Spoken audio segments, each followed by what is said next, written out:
Bien, pues damos la más cordial bienvenida. Gracias por estar aquí esta noche con nosotros, a los alumnos de la UTEM. A continuación vamos a tener nuestra clase de impartición ministerial y el tema que vamos a ver se llama Cultura de Adoración. ¿Cómo se llama el tema? Cultura de adoración. Es el tema que vamos a estar desarrollando esta noche dentro de la conferencia de impartición ministerial. Al final de esta conferencia, entonces, es nuestro objetivo que usted entienda dos cosas importantes: lo que es cultura y lo que es adoración. Son cosas que se conjuntan y cosas que nos van a ayudar para poder entender más profundamente el tema de la adoración. La adoración como un estilo de vida, no como un estilo musical. Es el tema que vamos a ver esta noche. Y vamos a poner un fundamento. Quiero dar la bienvenida a los que nos están viendo en este momento en video, en cualquiera de la modalidad en la que estés inscrito en la UTEM. Te damos la bienvenida y también te vamos a invitar a que con tu Biblia en mano nos ayudes para buscar los pasajes bíblicos. Vamos a tener unas diapositivas también en la pantalla que te van a ayudar muchísimo para este estudio. Acompáñame por favor con tu Biblia a Juan capítulo 4, verso 1 en adelante. Vamos a poner un fundamento y vamos a desarrollar el tema de esta manera. ¿Le parece bien? Juan capítulo 4, versos 1 en adelante. Jesús sabía que los fariseos se habían enterado de que él hacía y bautizaba más discípulos que Juan, aunque no era Jesús mismo quien los bautizaba, sino sus discípulos. Estoy leyendo la Nueva Traducción Viviente.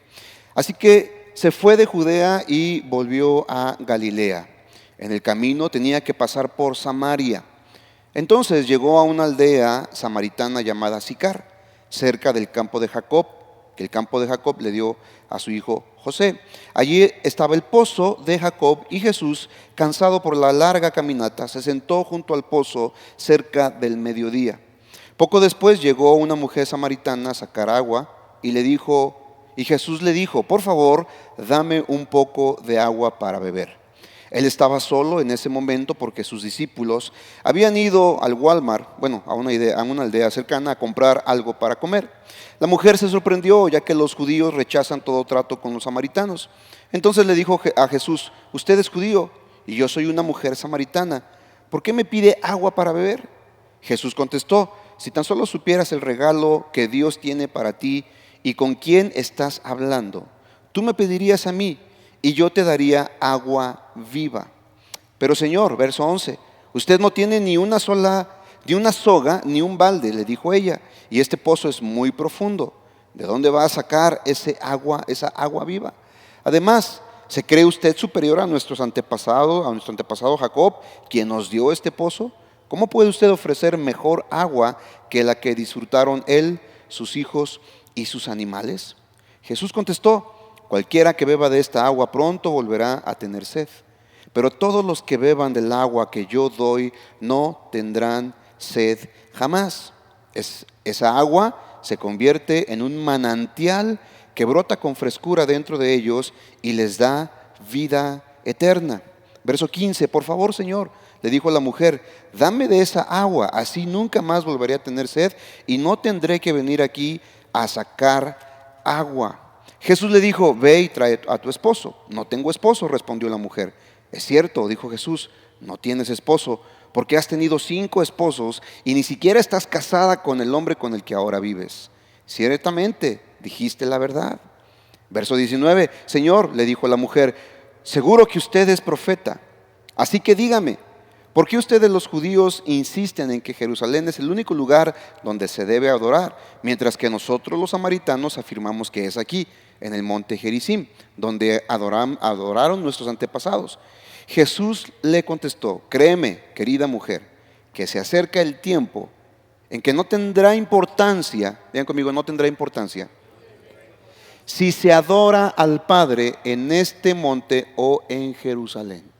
No tendrá importancia el lugar donde se adore, en el monte Gerizim, en Jerusalén o en cualquier otro lugar.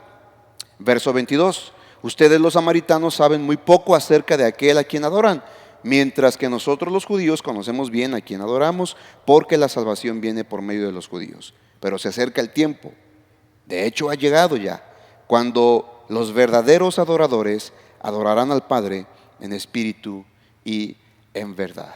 Vamos a dejar hasta ahí la lectura y vamos a entrar al tema cultura de adoración. Encontramos en esta escena una ocasión cuando Jesús y sus discípulos iban de paso, y la Biblia dice que le fue necesario, fue impuesta necesidad a Jesús pasar por Samaria.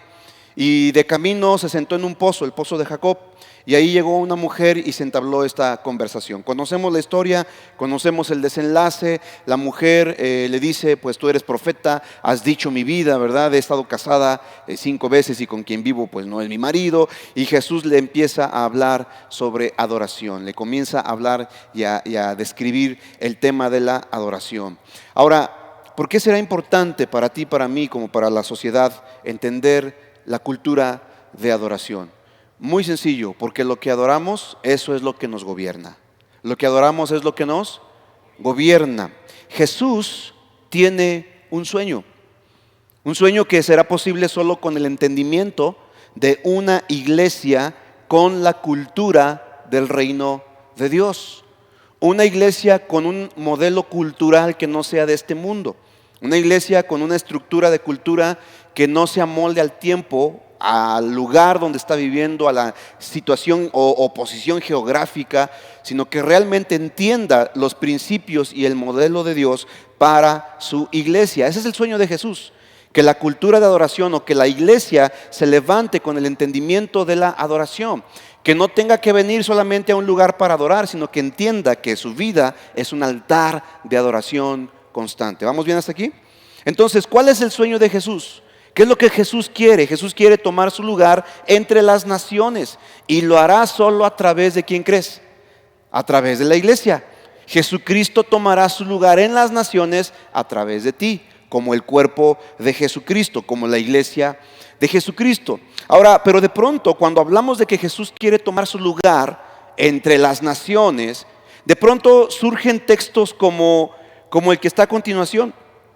Por ejemplo, Salmo capítulo 24, verso 1 y 2, dice la Biblia: de Jehová es la tierra y su plenitud, el mundo y los que en él habitan, porque él la fundó sobre los mares y la afirmó sobre los ríos. Este pasaje dice que de Dios es la tierra y su plenitud, ¿cierto o no? El mundo y los que en él habitan. Es decir, ¿cómo es que Jesús quiere tomar algo que ya es de él? Encontramos otro pasaje también muy conocido por todos nosotros, Romanos 11:36, que dice: porque de él y por él y para él son todas las cosas, a él sea la gloria por los siglos de los siglos. Entonces viene la pregunta es: ¿por qué Jesús quiere tomar su lugar en algo que es de él? ¿Por qué Jesús querría tomar su lugar en la tierra si la Biblia nos enseña que son de él? ¿Por qué? La respuesta es muy sencilla, la respuesta es simple: porque Dios le dio la tierra que Él creó. ¿A quién crees? A la humanidad. Él nos entregó a ti y a mí la tierra, nos la dio, dice la palabra de Dios. Mira lo que dice Salmo capítulo 115, verso 16, dice: los cielos pertenecen ¿a quién? ¿A quién le pertenecen los cielos? Ahora, pero mira cómo está subrayado esta parte y en negritas, dice: pero Él ha dado la tierra a toda la humanidad. ¿A quién le dio la tierra entonces?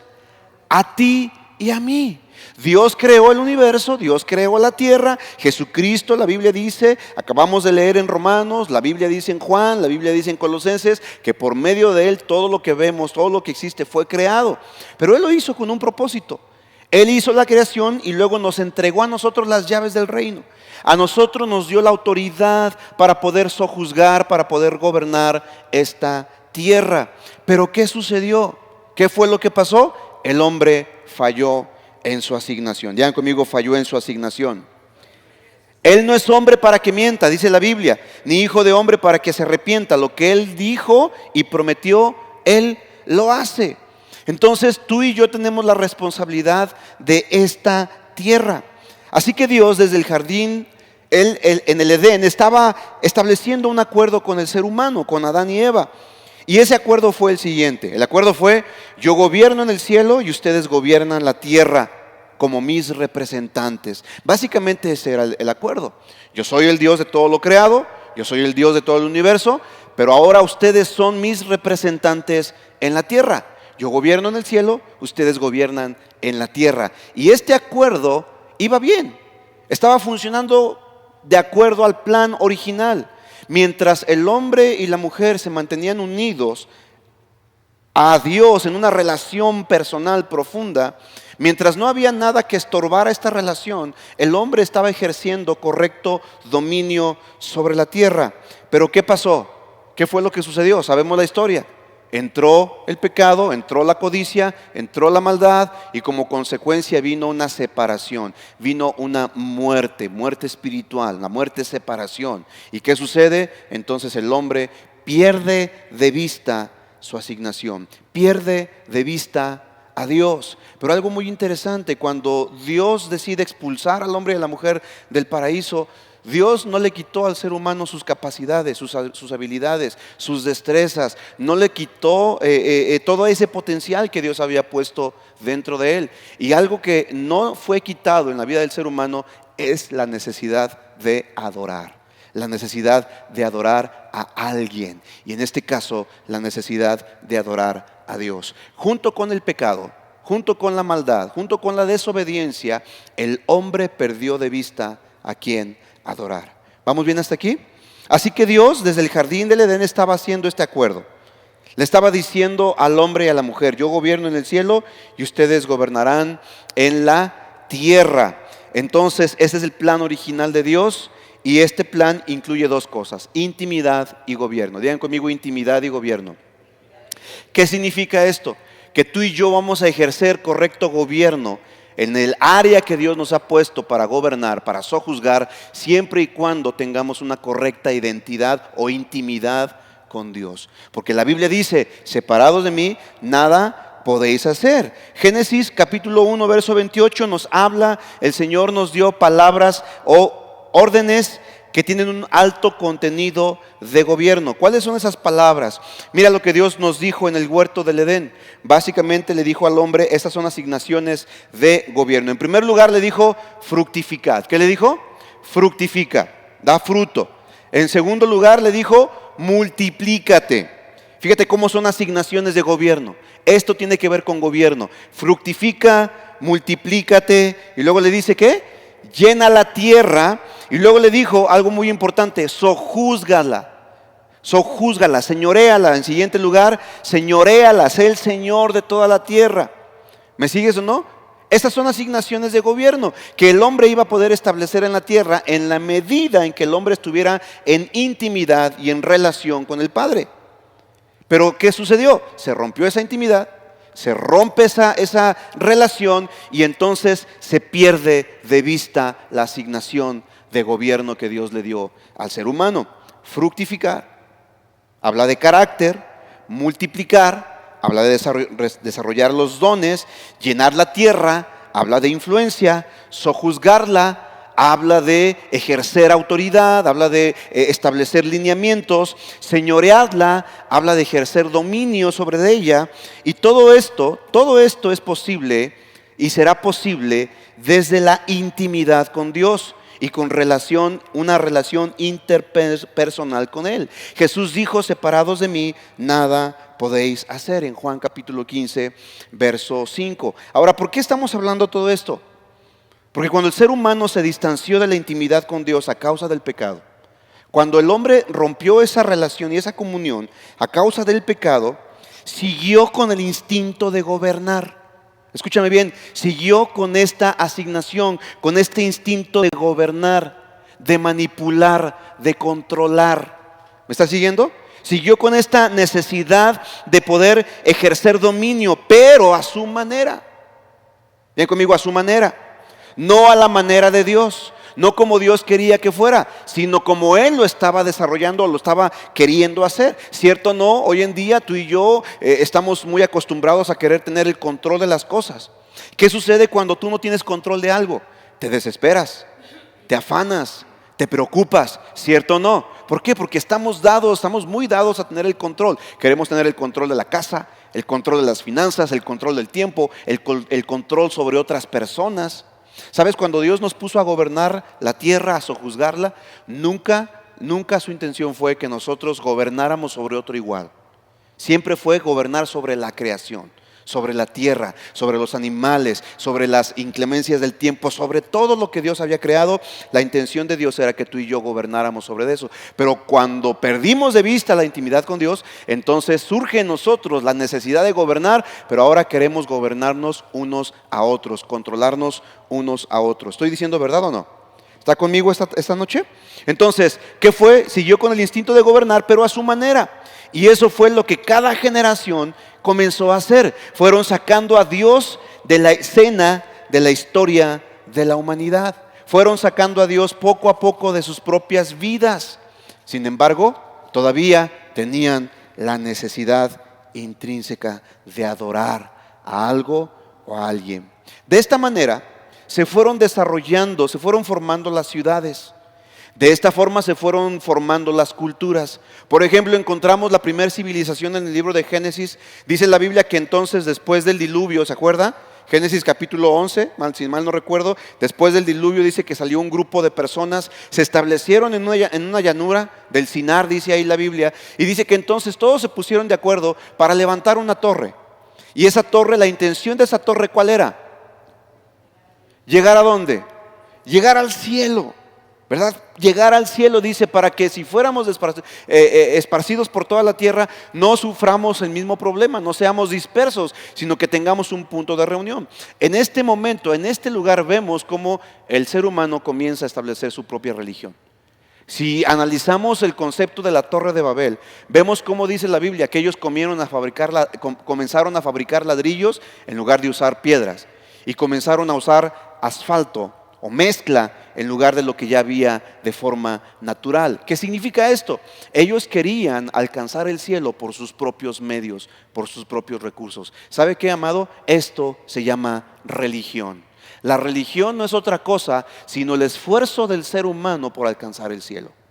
La palabra religión, del latín religare, que significa una actividad que te liga a una creencia. Eso es la religión. La religión es toda aquella cosa que tú haces pensando que eso te va a ligar a un ser superior. Sin embargo, cuando Dios nos puso en la tierra, Él no estaba pensando en una religión. Él estaba pensando en una relación de intimidad, en donde tú y yo pudiéramos disfrutar de Él y entonces poder ejercer gobierno y autoridad en la tierra. De esta manera se fueron formando todas las culturas. Si tú te das cuenta, la mayoría de las culturas están formadas alrededor de una religión, ¿cierto o no? Vemos desde la antigüedad, por ejemplo, los aztecas levantaban sus templos ceremoniales y alrededor de sus templos establecían sus ciudades. Los mayas levantaban sus templos ceremoniales y alrededor de los templos establecían sus ciudades. Los egipcios levantaban sus templos ceremoniales. Todo tiene que ver con la religión, con la adoración. Estaba leyendo hace poquito sobre Birmania, un país enclavado ahí en Asia, colinda con China, con Tanzania y otros lugares, y estaba viendo que en ese lugar, en Birmania, imagínate, hay más de 2000 templos, y la cultura el turismo, ahí es un turismo religioso, en donde lo que va la gente a visitar son los templos que datan desde el IV siglo de la era cristiana. Y sabes una cosa, esos templos son tan hermosos, según un dato interesante, el edificio más alto de Birmania es un templo budista que está todo cubierto de oro, lleno de un esplendor impresionante. ¿Sabes por qué? Porque las sociedades y las culturas se establecen en torno a su religión. Entonces, esto es lo que nos da por resultado que hemos sacado a Dios de nuestra ecuación, lo hemos sacado de nuestra vida, y entonces hemos hecho de la adoración una religión y no hemos establecido el propósito de Dios para la adoración. La adoración siempre es el centro de una comunidad, unidad o unidad en común. Ese es el centro de la comunidad, la adoración. De hecho, cuando Dios le pidió a Moisés que sacara a Egipto, a Israel de Egipto, tú te vas a dar cuenta que cada vez que Dios mandó a Moisés con Faraón, le decía: ve con Faraón y dile: deja salir a mi pueblo para que me adore.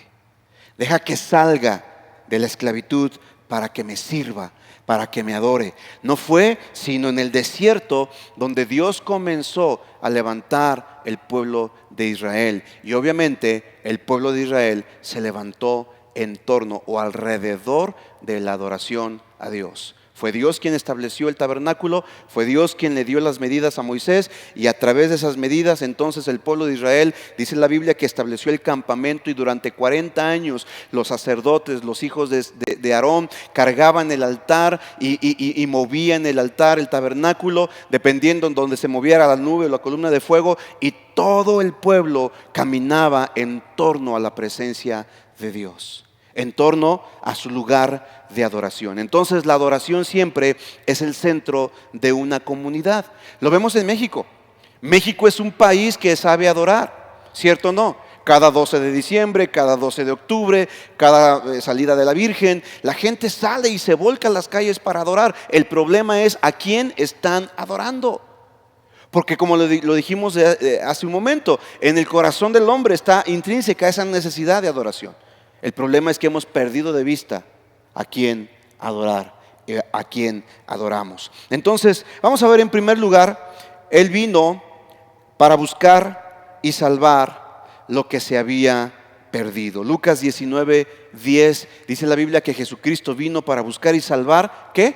Lo que se había perdido. Si leemos bien la Escritura, no dice los que se habían perdido, sino lo que se había perdido. Es decir, Jesucristo no solamente vino para rescatar al perdido. Él no vino solamente para eso. Jesucristo vino para tomar nuevamente el poder y la autoridad que Dios le había dado a la humanidad. Jesucristo vino para recuperar lo que el hombre perdió. Más que almas, obviamente las almas son parte importante de la visión y de la cosmovisión de Dios y de todo el plan de Dios, pero no solamente las almas, sino todo lo que Dios había legado para la humanidad. Él vino a rescatar el ámbito que se había perdido, es decir, Jesucristo vino a restaurar la intimidad con Dios y el gobierno de Dios en la tierra. ¿Vamos bien hasta aquí o no? Antes la tierra estaba bajo el dominio del enemigo. Satanás tenía el poder, la autoridad. Si tú lees Lucas capítulo 4, te vas a dar cuenta de algo en la tentación de Jesús. Dice la palabra de Dios que Jesucristo, después de haber sido bautizado, fue llevado por el Espíritu al desierto, y allá estuvo durante 40 días y fue tentado ¿por quién? Por Satanás. Fue tentado. ¿Para qué fue tentado? Para que renunciara a su comisión o a su asignación, para que se saliera del camino. Así como el primer Adán falló, Satanás quería que el segundo Adán fallara. ¿Me está siguiendo? Pero dice la Biblia, en capítulo 4 de Lucas, también está en Mateo capítulo 4, pero el capítulo 4 de Lucas me parece más interesante, lo que dice el diablo, en el diálogo que tiene Satanás con Jesús. Y le dice Satanás a Jesús, ¿sabes qué, Jesús? Te voy a dar todos los reinos de la tierra. Todo lo que está en la tierra te lo voy a dar a ti. Solamente te pido una cosa. ¿Qué le pidió? Póstrate y adórame. Póstrate y adórame. ¿Te fijas aquí cómo Satanás no estaba negociando con las almas o por las almas? No estaba negociando por las almas, porque el diablo sabía que Jesucristo venía a recuperar lo que el hombre en el Edén perdió. ¿Y qué fue lo que el hombre en el Edén perdió? La intimidad y el gobierno. ¿Me sigue o no? ¿Qué fue lo que perdió? Intimidad y gobierno. Y Jesucristo es tentado por el diablo y le dice, Satanás le dice a Jesús, nada más póstrate, yo sé que viniste solamente para recuperar los reinos de la tierra. Pero ¿qué le dice el diablo a Jesús? Le dice, yo puedo darlos a quien yo quiera, porque a mí me fueron dados. Ahora la pregunta es, ¿quién diantres le dio al diablo esta autoridad? ¿Quién se la dio? El mismo hombre. El mismo hombre le cedió este derecho. No fue Dios quien le dio este derecho al diablo, fue el hombre quien voluntariamente por su desobediencia le entregó la autoridad a Satanás. ¿Me estás siguiendo? Entonces se perdió la intimidad, se perdió el gobierno. ¿Qué fue lo que dijo Jesucristo? Pero mira, ¿qué era lo que el diablo le pedía a Jesucristo? Solamente te pido una cosa, ¿qué? Póstrate y adórame. ¿Te estás dando cuenta? Amado, amada, la adoración tiene más que ver con gobierno que con música. La adoración tiene más que ver con establecer el reino de Dios en la tierra que con un momento sublime en la iglesia. La adoración tiene que ver con a quién le estás dando el gobierno de tu vida, no a quién le estás cantando. ¿Estás conmigo o no? Por eso es importante que tú y yo entendamos el concepto de la adoración desde sus orígenes, desde la raíz. Y la raíz de la adoración está en el Edén. Ahí se vincula la adoración. Y cuando el hombre se desvinculó de Dios, pierde de vista a quién adorar.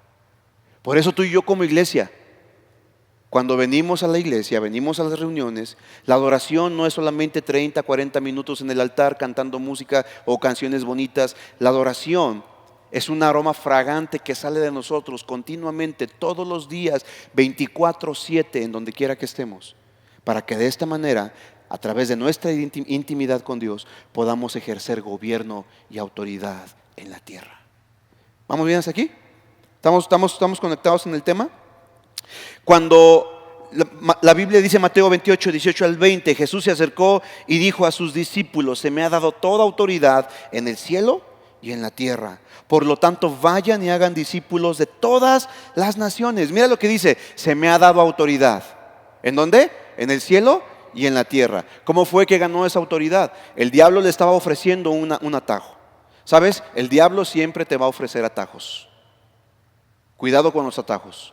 No hay atajos para hacer la obra de Dios. Jesucristo tenía que morir para poder recuperar lo que el hombre había perdido. El diablo le estaba ofreciendo una salida fácil. El diablo le dijo: no tienes que morir, no tienes que resucitar, no tienes que ir a la cruz, no tienes que sufrir, no tienes que padecer el separarte de Dios. Porque ese fue el sufrimiento más grande de Jesús.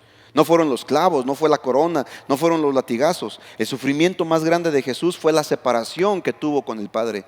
Nunca antes en la historia de la Trinidad se había separado. Pero estando en la cruz, Jesucristo dijo: Padre, ¿por qué me has abandonado? Ese fue el sufrimiento más grande de Jesucristo. Y sabes, el diablo le dijo: no tienes que pasar por eso. Yo te ofrezco una salida. Póstrate y adórame y yo te doy los reinos de la tierra. Y Jesucristo dijo, ¿qué fue lo que dijo? Escrito está: al Señor tu Dios adorarás y a Él solo ¿qué? Servirás. ¿Vamos bien hasta aquí?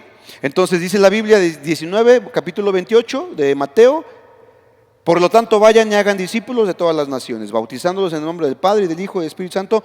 Enseñen a los nuevos discípulos a obedecer todos los mandamientos, los mandatos que les he dado, y tengan por seguro esto, que yo estoy con ustedes siempre hasta el fin de los tiempos. En otras palabras, Jesús está diciendo: ahora todo me pertenece, solo vayan a poblar la tierra con la cultura del reino del cielo y restauren todas las cosas como en el principio. Amado, la adoración tiene que ver con restauración de cultura. Eso es la adoración. Y es el siguiente punto. El siguiente punto entonces es restaurando la cultura, la restauración de la cultura. ¿Me sigue o no? ¿Estamos aquí? ¿Ya se me aburrió? ¿Estamos aprendiendo algo? La palabra cultura es bien interesante porque tiene dos raíces etimológicas, dos fundamentos latinos de donde viene la palabra cultura. La primera palabra es cultivo y la siguiente es culto. Digan conmigo: cultivo y culto. Entonces, cultivo y culto dan como resultado la cultura.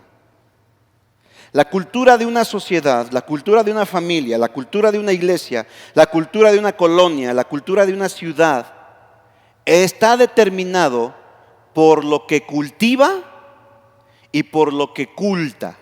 Es decir, por sus hábitos y por sus creencias. Por lo que hace normalmente y por lo que adora. Toda sociedad tiene su cultura propia. De acuerdo a lo que se cultiva, es decir, los hábitos, las costumbres, las tradiciones, de acuerdo a esa cultura o a lo que se cultiva y de acuerdo a lo que culta, es decir, a lo que adora, entonces eso será su cultura. Analiza cada cultura del mundo, sus tradiciones, sus ideologías, sus formas de hacer las cosas, sus costumbres, aunado con lo que adora, y va a dar como resultado una cultura. ¿Me sigue o no? Veamos a México. ¿Cuáles son nuestras costumbres? ¿Cuáles son nuestras tradiciones? ¿Qué es lo que normalmente como latinos o como mexicanos hacemos? ¿Y a quién estamos adorando? Y el cúmulo de esas cosas es nuestra cultura. ¿Cierto o no? En todo el mundo se nos conoce como una cultura casi 100% católica. ¿Cierto o no? ¿Por qué? Porque es lo que normalmente en México se enseña. Pero si te vas a otros países, por ejemplo a República Dominicana, que dicho sea de paso, República Dominicana es la única bandera del mundo que tiene como escudo una Biblia en el centro. ¿Me sigues? O como Corea del Sur, que en donde más del 80% de sus pobladores son cristianos. O como en Estados Unidos, que durante mucho tiempo los americanos fueron protestantes, fueron creyentes en Cristo.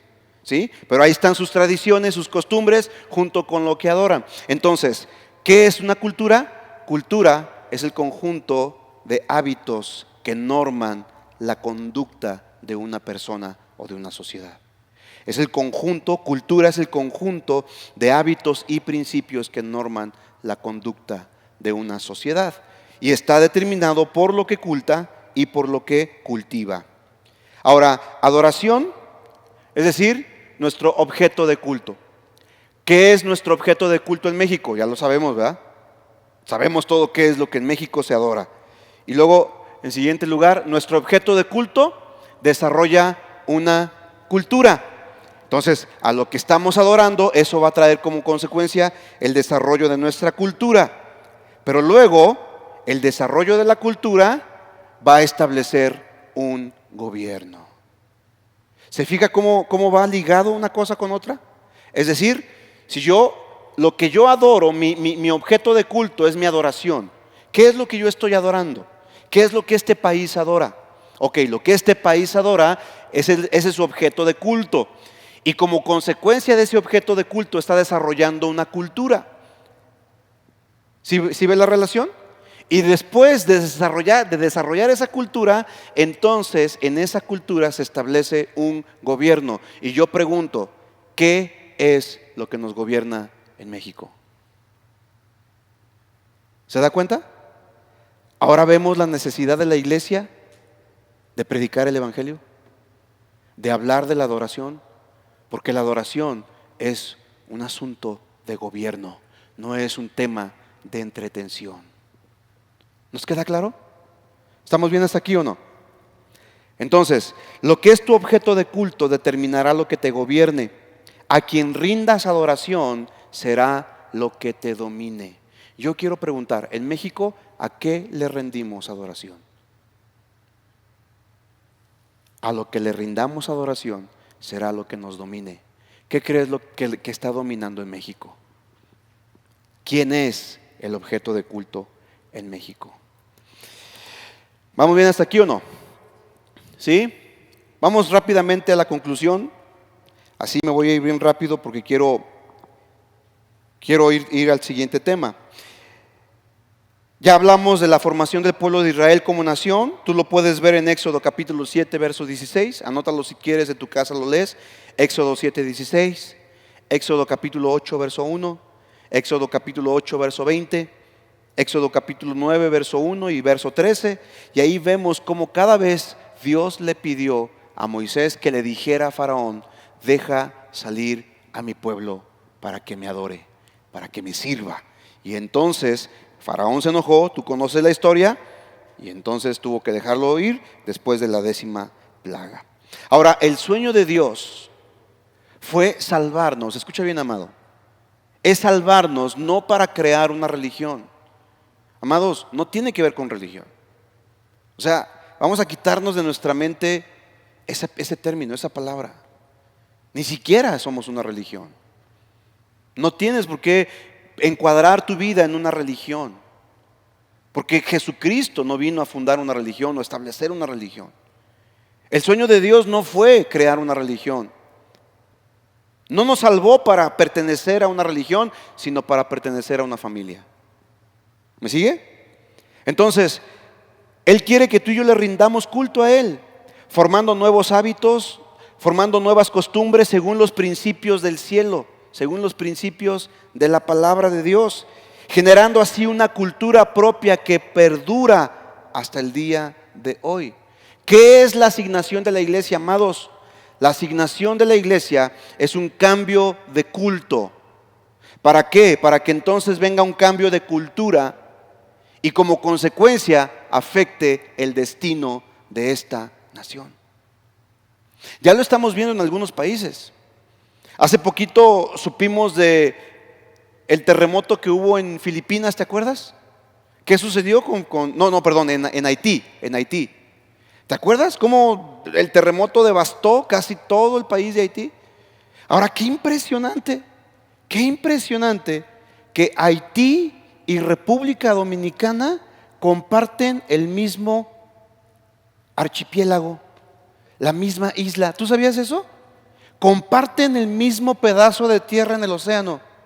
Y tembló, y solamente Haití fue devastada, y República Dominicana ni un solo edificio se cayó. Pero ¿qué crees? En Haití, hasta hace poquito, que el último presidente, el nuevo, hizo algo diferente. Pero hasta hace poco, cada presidente que tomaba la república la consagraba a Satanás. Cada presidente que la tomaba. Y ahí están las consecuencias: pobreza, miseria, calamidad, destrucción. Contrario a República Dominicana, en donde el centro de su bandera es una Biblia, como diciendo Salmo 119, 105, lámpara es a mis pies tu palabra. Amados, yo no sé si ustedes vieron la toma presidencial de México hace poquito. Cuando yo vi eso, yo dije: Señor, yo clamo por mi nación y pido perdón, porque yo no quiero que mi gobernante entregue mi país a las huestes espirituales de maldad. ¿Te das cuenta? Hoy más que nunca tú y yo como iglesia tenemos una asignación importante. Y la asignación, amados, no es predicar religión. No es que le digas a la gente: vente a mi religión, esta está más chida. No se trata de eso. Se trata de que la gente pueda tener un encuentro genuino con su Creador, que cambie de cultura para que entonces se establezca el gobierno de Dios en su vida y esto afecte su destino. Ahora sí, la conclusión. Vamos a la conclusión rápidamente. Como iglesia necesitamos entender que fuimos puestos por Dios en medio de las naciones de la tierra, no para moldearnos a las costumbres locales, sino para vivir la cultura del reino de Dios y contagiar de alguna forma al mundo. ¿Con qué? Con justicia, paz y gozo en el Espíritu. Romanos 14, 17. Trayendo el reino de los cielos a la tierra, como nos enseñó Jesucristo en Mateo capítulo 6, verso 12. Venga a nosotros tu reino, hágase tu voluntad. Si cultivamos nuevos hábitos y costumbres según los principios de la palabra de Dios y reenfocamos nuestra adoración correctamente, podremos ver entonces una cultura transformada. Podremos ver, amados, tú y yo, si nos reenfocamos y cambiamos nuestros hábitos. ¿Cuáles son nuestros hábitos actuales? ¿Seguimos la corriente de este mundo? ¿Hacemos lo que este mundo hace? ¿Participamos en las obras infructuosas de las tinieblas? ¿O estamos transformando nuestra manera de vivir? Porque si afectamos nuestra cultura, nuestra conducta, entonces podremos afectar también a otras personas. Pero tenemos tú y yo que empezar a redireccionar, a cambiar, a transformar nuestros hábitos y nuestras costumbres. Y comenzar a adorar a Dios, no solamente los domingos en la iglesia, sino con nuestro estilo de vida, todos los días. El sueño de Dios no es ver templos llenos, amados, escúchame. El sueño de Dios no es ver este templo lleno. O sea, qué pequeñito sería ese sueño, ¿no? El sueño de Dios no es ver el templo de Nacho lleno o el templo de Miguel lleno. Ese no es el sueño de Dios. El sueño de Dios son ciudades y naciones enteras transformadas. Ese es el propósito de Dios, que esta ciudad sea transformada por el poder de Dios, por el amor de Dios, por la gracia de Dios. No podemos poner una nación dentro de un templo, escúchalo. Es más, esta ciudad no puede venir a esta iglesia. Esta ciudad no puede venir a las más de 500 iglesias cristianas que hay en la zona metropolitana. No puede. Ninguna iglesia, ningún templo cristiano tiene la capacidad para albergar a toda la ciudad. Pero ¿sabes qué? No se trata de llenar templos. No es la idea llenar templos. Lo que sí podemos hacer es poner a toda la iglesia dentro de la nación. Eso sí podemos, que la iglesia esté metida en la nación. Y eso es algo que tiene que ver con adoración, amados. Y es algo que tú y yo necesitamos aprender a hacer todos los días. Cultura de adoración es el primer punto. Quiero dejarles, no sé a qué horas terminamos, pero quiero cortar ahorita 5 minutos y regresamos con el segundo tema. Y el segundo tema tiene que ver también con restaurar lo que Dios extraña. Y vamos aquí a meternos un poquito más de lleno a la cuestión de la restauración de la adoración. ¿Te parece? Te doy 5 minutos para ir al baño, tomar agua, y mientras yo me preparo aquí con mis cosas y regresamos en 5 minutos.